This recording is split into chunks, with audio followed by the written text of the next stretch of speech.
In government, this week, the Board of Health held its first meeting since June. The board was introduced to the Health Department's new Assistant Director, Abigail Atkins. Atkins has an extensive history in public health and comes to Norwood from the town of Brookline.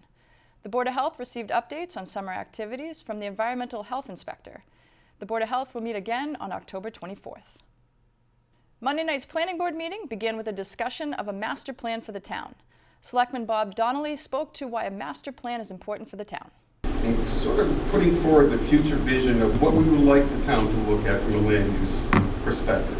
I'm only going to speak to land use, but as Paul indicated, there are a number of other aspects of a master plan that go beyond land use that are also beneficial.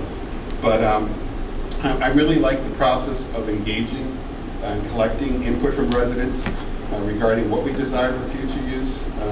I just think at this point in time, when a developer expresses interest in land development now, they are the ones that are telling us what they want to do.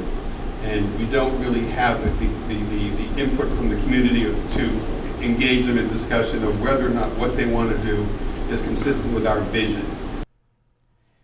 A discussion of the cost and time necessary to complete a master plan followed, given the number of priorities facing the planning department. The planning department, town manager, and board will meet again to discuss priorities and how a master plan would fit in. The board then began a discussion of the finalized guidance from the MBTA on multi-family zoning. Now that it's finalized, the planning department can move forward to identify parcels that could be rezoned to meet these new requirements. The planning department requested that there be a joint meeting with the Board of Selectmen and the planning board to discuss not only the master plan, but also how they would like to move forward with the MBTA multifamily zoning district. The planning board meets again on Monday, October 3rd.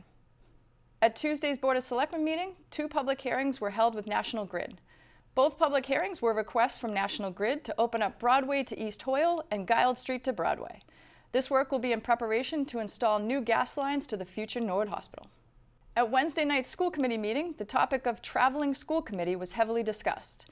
Committee member Teresa Stewart was concerned about the lack of hybrid meeting model for these meetings on the road. I will say that if we're having the meeting, we will need to be in person. There is not the ability to do a hybrid situation. So that's my thing. So life happens. We all know that. And I think almost everybody on this committee has had to be hybrid at one point for one reason or another, and all very legitimate reasons. And I completely support the traveling committee. We did it before. It's great. I want to do it again. But I do think we have to have a way to be hybrid. Then we cannot have a traveling school committee meeting. At none of these sites? None of these sites, no. We can't do it at the libraries of the Coakley and the high school? No. So what I would suggest is we would start with the meeting. If we could not do it in person, then we would have to shift back to here and reschedule. What we did prior to hybrid was if we didn't have a quorum, we had to cancel the meeting. You wouldn't necessarily have to cancel. You would have to cancel the travel part of it. You could easily come back here.